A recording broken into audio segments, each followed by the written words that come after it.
एक वृद्ध पिता ने अपने बेटे को अपने पास बुलाया और बोला कि बेटा एक काम करो कि एक हाथ में कोयला और एक हाथ में चंदन लेकर मेरे पास आओ।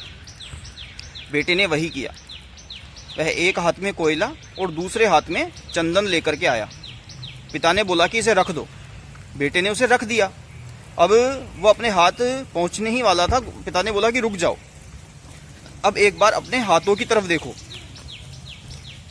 और बताओ कि क्या क्या महसूस हो रहा है, क्या फील कर रहे हो तुम।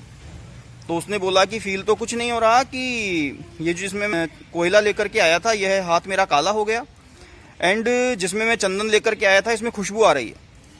तो पिता ने बोला कि इससे आप क्या समझे। तो वो बोला कि इससे तो मैं कुछ नहीं समझ पाया आपकी बात।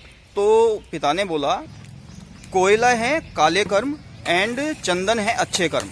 तो जो बुरे कर्म हैं, बुरे कर्म कोयले के जैसे आपके हाथ में गंदगी के रूप में चिपक गए। यदि आप किसी के भी टच में जाएंगे तो यह उसे भी गंदा करेंगे, और यदि आपको खुद को भी टच कर लिया या आपके कपड़ों को भी टच कर लिया तो ये आपको भी गंदा करेंगे।